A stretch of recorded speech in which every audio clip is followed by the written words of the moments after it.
A very good evening all my dear students. मैं BP Rana आपका अपने channel chemistry class by Rana sir में बहुत बहुत स्वागत करता हूं। आशा करता हूं कि आप लोग स्वस्थ होंगे। और आज मैं विलियन चैप्टर का एक अगला नया टॉपिक लेकर के आया हूं, जिसका नाम है प्रासरण। तो प्रासरण, उससे पहले बात कर लेते हैं अर्धपारगम्य झिल्ली और फिर बात करेंगे प्रासरण दाब की। तो अर्धपारगम्य झिल्लियाँ क्या होती हैं? सेमी परमिएबल मेम्ब्रेन, SPMB इनको कहा जाता है। अर्धपारगम्य झिल्लियां या सेमी परमिएबल मेम्ब्रेन। देखिए विलियन, आप जानते हैं कि जैसे पानी में आपने चीनी डाल ली तो वो शरबत जो बन जाता है उसे विलियन कहते हैं। ऐसी कुछ झिल्लियां जो पानी और चीनी को अलग कर देती हैं, यानी विलेय के कण अलग और विलायक के अलग, ऐसी झिल्लियां हैं अर्धपारगम्य झिल्लियां कहलाती हैं। वास्तव में परिभाषा जी क्या है कि वे झिल्लियां जो विलेय कणों के लिए अपारगम्य और विलायक कणों के लिए पारगम्य होती हैं। विलेय के लिए अपारगम्य और विलायक कणों के लिए पारगम्य होती हैं, अर्धपारगम्य झिल्लियां कहलाती हैं। जितनी भी हमारे शरीर में कोशिकाएं हैं और उनकी झिल्लियां हैं, वे सब अर्धपारगम्य झिल्लियां हैं। जितनी भी वनस्पतियां हैं, फल फूल पौधे, सभी की जो झिल्लियां होती हैं कोशिकाओं की, वे अर्धपारगम्य झिल्लियां होती हैं।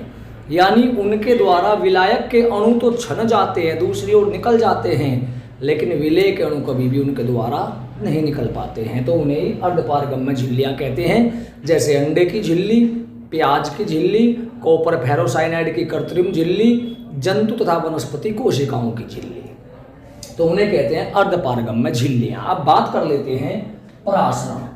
देखिए इस धरती पर सभी क्रियाएं, या कह सकते हैं कि अधिकांश क्रियाएं सदा ज़्यादा से कम की ओर होती हैं, हायर टू लोअर होती हैं। जैसे गैस अगर रिश्ती है तो जहाँ ज़्यादा होगी वहाँ से कम की ओर जाएगी। सिलेंडर में गैस अगर ज़्यादा है, दबाव ज़्यादा है, गैस की मात्रा ज़्यादा है, तो सिलेंडर खोलते ही गैस बाहर जाना शुरू हो जाएगी। बिजली भी हाई वोल्टेज से कम वोल्टेज की ओर जाती है।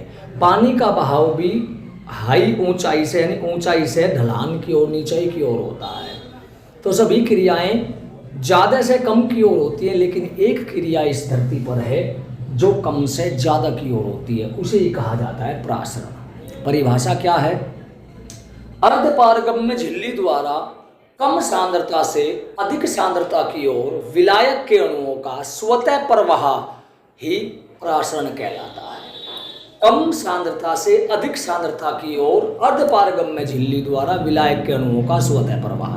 परिभाषा आप कैसे भी कर सकते हैं। अर्धपारगम्य झिल्ली, शब्द शुरुआत में बोल दीजिए। अर्धपारगम्य झिल्ली द्वारा या अर्धपारगम्य झिल्ली की सहायता से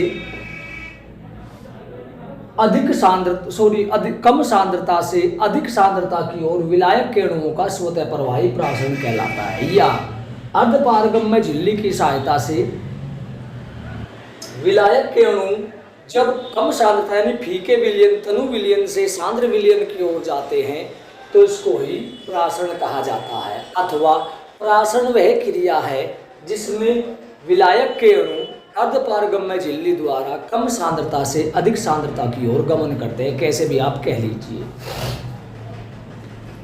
जैसे कि मैं आपको एक एग्जांपल बताता हूँ। आपने देखा होगा कि जब पानी में मुनक्खा या किशमिश को डालते हैं तो कुछ टाइम के बाद में वो फूल जाती है। आप सोचते होंगे कि मुनक्खा का जहाँ से डंठल होता है, जहाँ से वो पेड़ से अलग होती है डंठल, पानी उसके द्वारा अंदर प्रवेश करता है। जी नहीं, अगर आप उस पर वैक्स यानी कि मोम लगा दें उस निशान पर और आप उसे पानी में डालें, वो तब भी फूलेगी। कुछ टाइम के बाद में 2 घंटे 4 घंटे में फूल जाएगी। कारण क्या है? जब उसे पानी में डाल रहे हैं हम, तो पानी में सांद्रता, पानी तो फीका है, सांद्रता कम है, जबकि उस जो किशमिश या मुनक्खा है उसके अंदर जो घोल है, जो ठोस बन चुका है, जम चुका है, उसकी सांद्रता ज़्यादा है। इसलिए पानी कम सांद्रता से ज़्यादा सांद्रता की ओर जाएगा।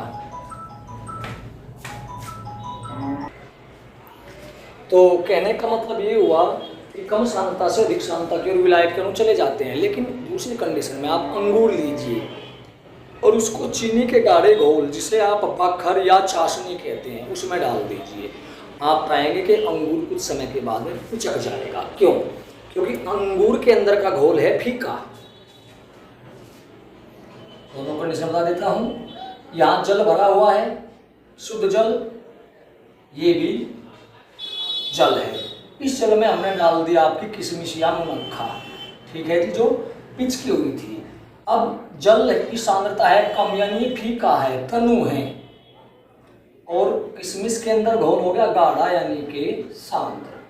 और प्रासनी क्रिया क्या होती है, फीके से गाढ़े की ओर या कम सांद्रता से अधिक सांद्रता की ओर विलायक यानी जल के अणु गमन करते हैं। तो इसका मतलब है जो जल के अणु हैं वो जल से और मुनक्खा के अंदर प्रवेश हो जाएंगे अर्धपारगम्य झिल्ली द्वारा। मुनक्खा की बाहर की जो ये परत होती है, ये झिल्ली होती है, छिलका होता है, ये अर्धपारगम्य झिल्ली जैसा कार्य करता है। तो जब इसके अंदर पानी प्रविष्ट हो जाएगा तो इसका आकार बड़ा यानी फूल जाएगा। दूसरी कंडीशन, अब यहाँ जो पानी लिया इसमें आप बहुत ज़्यादा चीनी घोल लीजिए, यानी बहुत गाढ़ा विलयन बना लीजिए, गाढ़ा शरबत, गाढ़ा शरबत जिसे चाशनी भी कहते हैं। अब उसमें आप डालिए एक अंगूर। आप जानते हैं अंगूर मीठा होता है, लेकिन जब अंगूर को उससे भी ज़्यादा 2-3 गुने मीठे पानी में डाला जाएगा तो उसके बाहर सांद्रता ज़्यादा होगी और अंदर रह गया वो फीका। इसलिए प्राशन की क्रिया क्या है, कम सांद्रता से अधिक सांद्रता की ओर। तो अंगूर में से जल बाहर आएगा, और जब अंगूर में से जल बाहर आएगा तो अंगूर सिकुड़ जाएगा, यानी कि ऐसा हो जाएगा। तो ये है प्राशन, सीधी सी परिभाषा है, फीके से गाढ़े विलयन की ओर अर्धपारगम्य झिल्ली द्वारा विलायक अणुओं का स्वतः प्रवाह। या फिर आप ये भी कह सकते हैं कि अर्धपारगम्य झिल्ली द्वारा कम सांद्रता से अधिक सांद्रता की ओर विलायक अणुओं का स्वतः प्रवाह ही प्रासरण कहलाता है। किसके द्वारा, अर्धपारगम्य झिल्ली द्वारा। इसमें जो भी रोल है वो इस अर्धपारगम्य झिल्ली का ही है। अब एक एग्जाम्पल और समझिए आप, जैसे कि हमने एक बर्तन लिया और उस बर्तन में बीच में हमने लगाई अर्धपारगम्य झिल्ली की एक दीवार, यानी एक कागज मानिएगा, कागज खड़ा कर दिया अर्धपारगम्य झिल्ली का। इस साइड में भरा हुआ है शुद्ध जल और इस साइड में भरा हुआ है शरबत।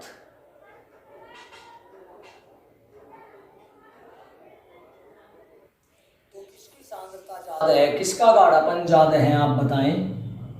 जी हाँ, शरबत का गाढ़ा है, शरबत की सांद्रता ज्यादा है। और परिभाषा क्या है, कम सांद्रता से, इसकी सांद्रता कम है, इसकी सांद्रता अधिक है। तो कम सांद्रता से अधिक सांद्रता की ओर विलायक अणुओं का स्वतः प्रवाह। तो जल क्या होगा, जल यहाँ से और अर्धपारगम्य झिल्ली द्वारा इधर जाना प्रारंभ हो जाएगा। और ये क्रिया कब तक होगी, ये क्रिया तब तक होगी जब तक इन दोनों का दबाव बिल्कुल समान ना हो जाए। तो अर्धपारगम्य झिल्लियाँ जो विलायक के अणुओं के लिए पारगम्य, यानी विलायक के अणु आ जा सकते हैं, और विलय अणुओं के लिए अपारगम्य होती हैं, अर्धपारगम्य झिल्लियाँ कहलाती हैं। प्राशन क्या होता है, कम सांद्रता से अधिक सांद्रता की ओर विलायक अणुओं का स्वतः प्रवाह ही प्राशन यानी कि ओस्मोसिस कहलाता है। अब बात कर लेते हैं प्राशन दाब की, ये वाला। अब ये तो बात कंफर्म है कि भैया जब ये केवल शुद्ध जल है और ये है विलयन शरबत, और जल इधर से इधर को जा रहा है, तो कोई भी चीज किसी बाह्य बल या बाह्य दाब के बिना कभी भी इधर उधर नहीं जा सकती। न्यूटन का नियम है कि जो वस्तु विराम अवस्था में है, विराम अवस्था में ही रहना चाहती है। लेकिन जैसे ही इनके बीच में जब अर्धपारगम्य झिल्ली लगा करके इसमें जल भरा और इसमें शरबत भरा, तो जल के अणु इधर से उधर जाने लगे। तो इसका मतलब इधर कोई ना कोई दाब ज़्यादा था, ज़्यादा दाब था, उसी के कारण ये जल के अणु इधर से उधर जा रहे हैं। अब इस कंडीशन में हम क्या करें, अब ये देखते हैं कि दाब ये कितना है। यहाँ हमने लगा दिया पिस्टन और यहाँ लगा दिया प्रेशर गेज, दाब मापी।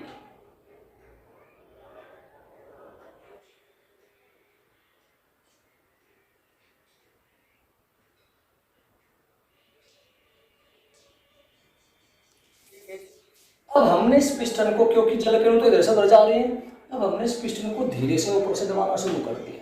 जब दबाना शुरू कर दिया तो इस विलयन पर दबाव बढ़ेगा। जब दबाव बढ़ेगा तो ये जो अणु इधर से इधर आ रहे थे तो इनका आना कुछ कम हो जाएगा। इसको हम और ज़्यादा दबाते हैं और तब तक दबाते रहते हैं जब तक कि इनकी इधर से जो जल के अणु आ रहे थे वे आने बंद ना हो जाए। उस टाइम पर जितना दबाव लगाया वो इस दाब मापी में आ जाएगा, वही दाब इस विलयन का प्रासरण दाब होगा। यानी हमने प्रासरणीय क्रिया रोक दी और बस यही परिभाषा बन जाती है। अर्धपारगम्य झिल्ली द्वारा पृथक दो विलयनों के मध्य प्राशन की क्रिया को रोकने के लिए जितना बाह्य दाब आवश्यक होता है उसे ही प्राशन दाब कहते हैं। अर्धपारगम्य झिल्ली द्वारा पृथक दो विलयन, एक जल हो गया एक हमारा शरबत हो गया, जल तो विलायक है हालांकि, के मध्य प्राशनिक क्रिया हो रही थी, उसे रोकने के लिए विलयन के ऊपर जितना दबाव लगाया वही उस विलयन का प्राशन दाब होता है। तो ये वास्तव में क्या, ये विलयन के ऊपर लगाया गया दाब होता है। तो विलयन का वह दाब जो विलायक की ओर से यानी जल की ओर से आ रहे अणुओं को रोक दे वही दाब प्राशन दाब कहलाता है। तो अर्धपारगम्य झिल्ली की परिभाषा क्या हुई, वे झिल्लियां जो विलायक के अणुओं के लिए पारगम्य और विलेय के लिए अपारगम्य होती हैं। प्राशन कम सांद्रता से अधिक सांद्रता की ओर विलायक अणुओं का अर्धपारगम्य झिल्ली द्वारा स्वतः प्रवाही प्राशन कहलाता है। प्राशन दाब, या तो यही कह दो प्राशन की क्रिया को रोकने के लिए आवश्यक दाब ही प्राशन दाब कहलाता है, या फिर आप ये भी कह सकते हैं कि अर्धपारगम्य झिल्ली द्वारा पृथक दो विलयनों के मध्य प्राशन की क्रिया को रोकने के लिए जितने बाह्य दाब की आवश्यकता होती है उसे ही प्राशन दाब कहते हैं और इसे P से प्रदर्शित करते हैं। तो ये हुआ आपका प्राशन दाब। अब बात कर लेते हैं प्राशन दाब के नियम।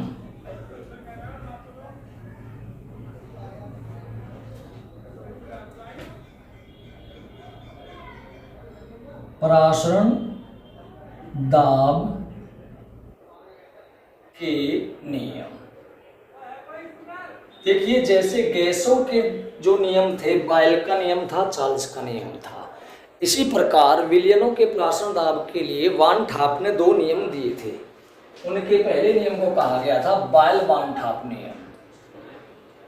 बायल वान ठाप नियम, बॉयल वोंट होफ, जिसको वान ठाप भी कह देते हैं, वोंट होफ नियम। वोंट होफ ने क्या देखा, उन्होंने बताया कि किसी विलयन का जो प्राशन दाब होता है यानी कि P, वो उसकी सांद्रता के अनुक्रमानुपाती होता है। यानी विलयन की सांद्रता जितनी ज़्यादा होगी उसका प्राशन दाब उतना ही अधिक होगा। या हम ये कह सकते हैं कि विलयन जितना गाढ़ा होगा उसका प्राशन दाब उतना ही अधिक होगा। ठीक है जी। तो उन्होंने बताया कि विलयन का प्राशन दाब सांद्रता के अनुक्रमानुपाती होता है और ऐसा ही एक नियम बायल ने दिया था गैसों के लिए कि किसी गैस का दाब उसके आयतन के व्युत्क्रमानुपाती होता है। क्योंकि वान ठाप का ये नियम गैसों के लिए बायल के नियम के समान था, इसीलिए इसको बायल वान ठाप नियम कहते हैं। करेंगे कैसे, अगर लिखना आ जाए कि किसी विलयन के स्थिर ताप पर किसी विलयन के प्राशन दाब और सांद्रता के संबंध को स्पष्ट करने के लिए वान ठाप ने एक नियम प्रस्तुत किया। चूंकि यह नियम गैसों के लिए बायल के नियम के समान था, इसीलिए इसको बायल वान ठाप नियम भी कहते हैं। इस नियम के अनुसार स्थिर ताप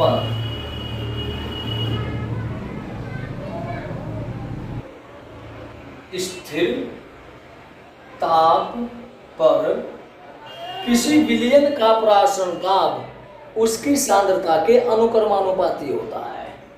यदि प्राशन दाब P हो, सांद्रता हो C, तो P अनुक्रमानुपाती C। छोटा सा नियम है, स्थिर ताप पर प्राशन दाब सांद्रता के अनुक्रमानुपाती होता है, P अनुक्रमानुपाती C। कोई दिक्कत? अगर आप देखो दोबारा से बता दूंगा मैं कि किसी स्थिर ताप पर किसी विलयन के प्राशन दाब और सांद्रता के संबंध को स्पष्ट करने के लिए वान ठाप ने एक नियम प्रस्तुत किया। चूंकि यह नियम गैसों के लिए बायल के नियम के समान था, इसलिए इसको बायल वान ठाप नियम भी कहते हैं। इस नियम के अनुसार, नियम क्या है, स्थिर ताप पर किसी विलयन का प्राशन दाब उसकी सांद्रता के अनुक्रमानुपाती होता है, परंतु सांद्रता व्युत्क्रमानुपाती होती है आयतन के। भाई मानने की बात है, हमारे पास में 1 लीटर पानी है जिसमें 500 ग्राम चीनी घुली हुई है। अगर पानी 1 लीटर और मिला दे तो 2 लीटर हो गया, चीनी वही है 500 ग्राम। अब 1 लीटर में चीनी कितनी रह जाएगी, 250। यानी आयतन बढ़ाया, सांद्रता घट गई। जब एक चीज बढ़ती है घटती है तो उनमें व्युत्क्रमानुपाती का संबंध होता है। तो C व्युत्क्रमानुपाती होती है V, इसलिए P व्युत्क्रमानुपाती v, या कह सकते हैं P बराबर K बटे V, या कह सकते हैं PV बराबर K, जहां K है स्थिरांक। तो यहां से अगर आप चाहें तो एक परिभाषा और भी बना सकते हैं कि स्थिर ताप पर किसी विलयन के प्राशन दाब और आयतन का गुणनफल एक स्थिरांक होता है ना। दूसरी ले लो, स्थिर ताप पर किसी विलयन के प्राशन दाब और आयतन का गुणनफल सदैव स्थिर रहता है। स्थिरांक लिख दो या स्थिर लिख दो, बात एक ही है। तो ये था बायल-वान-ठाप नियम। एक नंबर में आता है तो केवल ये लिखना, स्थिर ताप पर विलयन का प्राशन दाब सांद्रता के अनुक्रमानुपाती होता है, और ये दे दियो। और अगर 2 नंबर में पूछा जा रहा है तो आप डिटेल में लिखेंगे कि वान-ठाप ने स्थिर ताप पर किसी विलयन के प्राशन दाब और सांद्रता के संबंध को स्पष्ट करने के लिए एक नियम प्रस्तुत किया। चूंकि यह नियम गैसों के लिए बायल के नियम के समान था, इसीलिए इसको बायल-वान-ठाप नियम भी कहते हैं। इस नियम के अनुसार स्थिर ताप पर किसी विलयन का प्राशन दाब उसकी सांद्रता के अनुक्रमानुपाती होता है, तो P अनुक्रमानुपाती C। अब बात कर लेते हैं दूसरे नियम की। दूसरा नियम था चार्ल्स-वान-ठाप नियम। चार्ल्स-वान-ठाप नियम बिल्कुल ये भी ऐसा ही था। इसमें क्या बताया गया था कि स्थिर दाब पर, स्थिर सांद्रता पर, दाब तो इसमें है, स्थिर सांद्रता पर किसी विलयन का प्राशन दाब उसके परम ताप के अनुक्रमानुपाती होता है। नियम इतना सा है, स्थिर सांद्रता पर किसी विलयन का प्राशन दाब परम ताप के अनुक्रमानुपाती होता है। याद रखें, मेरे साथ में याद करें, स्थिर सांद्रता पर किसी विलयन का प्राशन दाब उसके परम ताप के अनुक्रमानुपाती होता है। और ये क्या था, स्थिर ताप पर किसी विलयन का प्राशन दाब उसकी सांद्रता के अनुक्रमानुपाती होता है। चलिए, तो ये आज स्थिर सांद्रता पर विलयन का प्राशन दाब उसके परम ताप के अनुक्रमानुपाती होता है।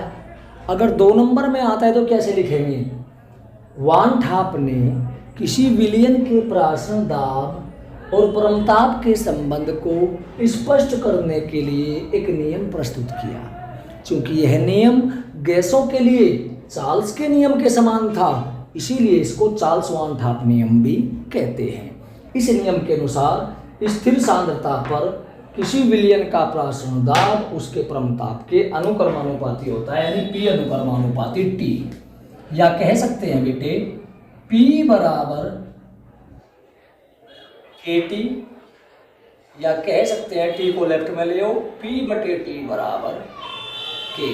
K क्या है, जहाँ K बराबर स्थिरांक। परिभाषा यहाँ से बना सकते हैं आप अगर बनाना चाहें तो। क्या, स्थिर सांद्रता पर किसी विलयन के प्राशन दाब और परमताप का अनुपात सदैव स्थिर होता है या सदैव स्थिरांक होता है। स्थिर सांद्रता पर किसी विलयन के प्राशन दाब और परमताप का अनुपात सदैव स्थिर रहता है या स्थिर होता है। तो ये है आपका चार्ल्स-वान-ठाप नियम। कैमरे में आ रहा होगा जी हाँ। अब बात कर लेते हैं जी सामान्य विलयन समीकरण की। सामान्य विलयन समीकरण ये क्या होती है जी, जैसे गैस समीकरण थी ऐसे ही सामान्य विलयन समीकरण होती है। ये क्या हो कि बायल और चार्ल्स-वान-ठाप नियमों को संयुक्त करने पर, एक ही रूप में लिखने पर जो समीकरण प्राप्त होती है उसे ही सामान्य विलयन समीकरण कहते हैं। कैसे, देखिए क्या लिख देंगे इसमें, बायल तथा चार्ल्स-वान-ठाप नियमों को संयुक्त करने पर प्राप्त समीकरण ही सामान्य विलयन समीकरण कहलाती है।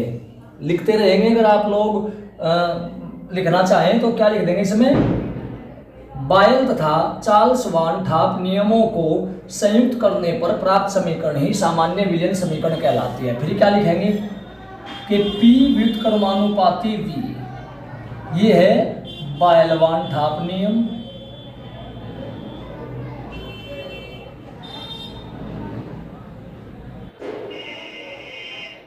और बेटा P अनुक्रमानुपाती T, ये है चार्ल्स-वान-ठाप नियम। दोनों को संयुक्त करने पर, दोनों को संयुक्त करने पर, बेटा संयुक्त करने का मतलब यहाँ जोड़ना नहीं है। हमें पता है P के अनुक्रमानुपाती कौन है, T है, और व्युत्क्रमानुपाती कौन है, V है, तो P अनुक्रमानुपाती T बटे V लिख देंगे। P अनुक्रमानुपाती T बटे V, ठीक है जी।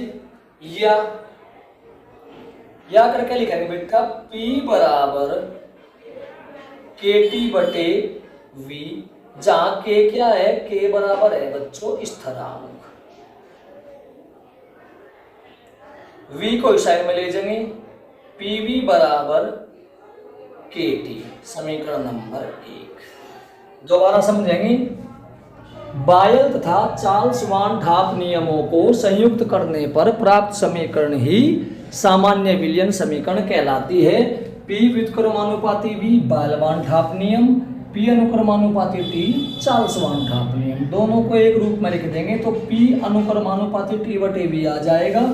अनुक्रमानुपाती का चिन्ह हटा के बराबर का लगाया तो P बराबर KT बटे V आ गया, PV बराबर हो गया KT।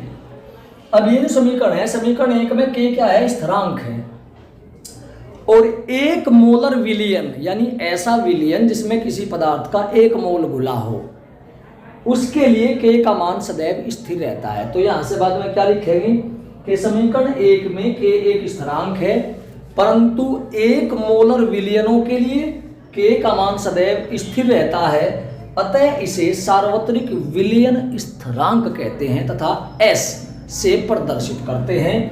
तो समीकरण 1 में K बराबर S रखने पर PV बराबर हो जाती है ST। समीकरण नंबर 2 कैमरे में आ रहा होगा बिल्कुल, PV बराबर ST। यहां से बाद में क्या लिखना है कि एक मोलर विलियन के लिए K का मान सदैव स्थिर रहता है, अतः इसे सार्वत्रिक विलियन स्थिरांक यूनिवर्सल सॉल्यूशन कांस्टेंट कहते हैं और S से प्रदर्शित करते हैं। तो समीकरण 1 में K बराबर S रख दिया, PV बराबर ST। यहाँ के बाद में समीकरण 2 एक मोलर विलियन के लिए लागू होती है, अर्थात जिन विलियनों में विलेय का 1 मोल घुला हो, या ये भी कह सकते हैं समीकरण 2 1 मोल विलेय युक्त विलियनों पर लागू होती है। अगर विलेय के मोलों की संख्या n हो तो PV बराबर हो जाती है जी NST, समीकरण नंबर 3। परंतु मोलों की संख्या बराबर होती है ग्राम में मात्रा W बटे अणुभार M। तो N बराबर W बटे M रखेंगे समीकरण में, तो हम प्राप्त होगा PV बराबर N बटे V ST, समीकरण नंबर 4। सॉरी N थोड़ी मिस्टेक में, W बटे M ST, W बटे M ST, समीकरण 4। अब इसमें V को हम दाहिनी ओर ले जाते हैं तो P बराबर WST अपॉन MV। यहाँ W क्या है, ग्राम में मात्रा, और V है आयतन लीटर में। ग्राम में मात्रा बटे आयतन लीटर में होती है सांद्रता। चूंकि W बटे V बराबर विलेय की ग्राम में मात्रा बटे विलियन का आयतन लीटर में, इसे कहते हैं सांद्रता। और यहाँ पे चूंकि S विलियन स्थिरांक है, सांद्रता को S से प्रदर्शित करते हैं, यहाँ पे सांद्रता को प्रदर्शित कर लेंगे C बराबर सांद्रता ग्राम प्रति लीटर। तो बेटा W बटे V की जगह रख दिया हमने C, तो समीकरण होगी P बराबर CST अपॉन M, समीकरण नंबर 6। अब हम बात करें C बटे M होती है सांद्रता बटे अणुभार, और ये होती है जी मोलरता, ये होती है बेटा आपकी मोलरता, और मोलरता को प्रदर्शित करते हैं M से, तो C बटे M की जगह आ जाएगी आपकी मोलरता, तो P बराबर MST, समीकरण नंबर 7। तो कुल मिलाकर के ये जो समीकरणें हैं ये सारी की सारी सामान्य विलयन समीकरण यहाँ से शुरू हो जाती है। पीवी बराबर के टी, पीवी बराबर एस टी, पीवी बराबर एन एस टी, पी बराबर W S T upon M V, P बराबर C S T upon M, P बराबर एम एस टी। जैसा न्यूमेरिकल होता है, क्योंकि इतने रूप क्यों हैं, इतने रूप इसलिए हैं क्योंकि इससे संबंधित न्यूमेरिकल कई टाइप के आते हैं। जैसा भी न्यूमेरिकल आए वैसा ही आपको इसमें फॉर्मूला अप्लाई करना है, यूज करना है। तो P बराबर M S T C S T upon M W S T upon M V. इस फॉर्मूले को मैं यहाँ पे एक बात और बता दूँ, ये जो फॉर्मूला है आपका, इसको आप डायरेक्ट यहाँ से बना सकते हैं। यहाँ से कैसे? V को दाहिने ओर ले जाओ तो P बराबर N बटे वी एस टी। N बटे वी क्या है? मोलों की संख्या बटे आयतन लीटर में, और यही मोलरता होती है। तो भी क्या बन जाएगा? P बराबर एम एस टी। तो यहाँ से भी आप इसको डायरेक्ट क्रिएट कर सकते हैं। तो ये थी सामान्य विलयन समीकरण, है कुछ नहीं। बायल-वान-ठाप नियम, P विद क्रमानुपाती V, चार्ल्स-वान-ठाप नियम, P अनुक्रमानुपाती T, दोनों को संयुक्त कर देंगे, P अनुक्रमानुपाती T बटे V आ गया। अनुक्रमानुपाती का चिन्ह हटाएंगे, K लगा दिया, PV बराबर होगा KT। K स्थिरांक है, एक मोलर विलयन के लिए K का मान होता है सार्वत्रिक सदैव स्थिरांक होता है, इसे सार्वत्रिक विलयन स्थिरांक कहते हैं। और S से प्रदर्शित करते हैं तो K बराबर S रख देंगे, PV बराबर आ गया ST। ये समीकरण एक मोल के लिए है। अगर विलय के मोल हो N तो PV बराबर NST, और मोल बराबर होते हैं ग्राम में मात्रा बटे अनुभार, तो N की जगह रख लिया यहाँ W बटे MST। अब V को इस साइड में लिए तो WST अपॉन MV, W ग्राम में मात्रा बटे आयतन लीटर में, ये होती है आपकी सांद्रता C। सांद्रता वैसे S होती है, यहाँ पे C लिया गया है, क्यों? क्योंकि S विलयन स्थिरांक है। तो W बटे V की जगह C रख दिया तो CST अपॉन M आ गया, लेकिन C बटे M सांद्रता बटे अनुभार होती है आपकी मोलरता, तो P बराबर NST आ गया। तो ये है सामान्य विलयन समीकरण के रूप। इसके बाद में बात कर लेते हैं विलयन स्थिरांक S का मान।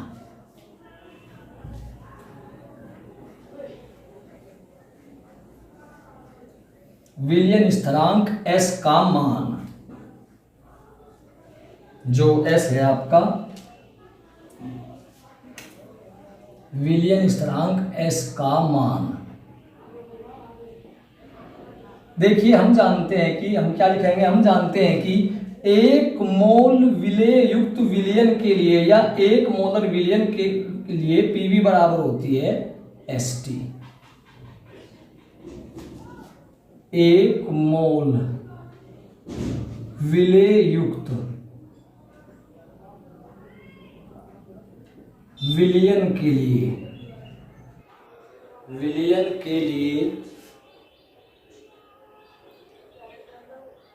विलयन समीकरण होती है बेटा पीवी बराबर एस टी। एस का मान याद करना, टी को रख ले जाओ तो एस बराबर आ जाएगा पीवी बटे टी। ठीक है जी। अब बात कर लेते हैं एनटीपी पर। एनटीपी नॉर्मल टेम्परेचर प्रेशर पर एक मोल कोई भी पदार्थ हो, एक मोल के लिए जो एनटीपी पर दाब लिया जाएगा P, वो लिया जाएगा एक वायुमंडल, एटमॉस्फेयर कह देते हैं। आयतन, एक मोल का आयतन होता है 22.4 लीटर, और जो ताप T लिया जाता है वो 0 डिग्री सेंटीग्रेड या 0 + 273 यानी 273 केल्विन लिया जाता है एनटीपी पर एक मोल के लिए। ठीक, ये मान रख देंगे तो S बराबर P का मान एक वायुमंडल, V का मान 22.4 और T का मान 273। जब भाग देंगे तो ये आ जाएगा 0.0821 लीटर वायुमंडल प्रति केल्विन इंटू मोल। यही मान कक्षा 11 में गैस स्थिरांक R के लिए भी आया था। इसीलिए गैस स्थिरांक R और S का मान दोनों समान होते हैं, 0.0821 लीटर एटमॉस्फेयर पर केल्विन इंटू मोल। तो कुल मिलाकर के ये होता है विलयन स्थिरांक S का मान। इसके बाद मैं दो छोटी छोटी सी बातें और बता देता हूं। संप्रासरी, अतिप्रासरी और अधःप्रासरी विलयन।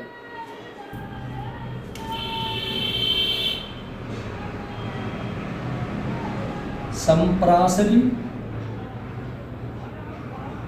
अति परासरी, अधेपरासरी।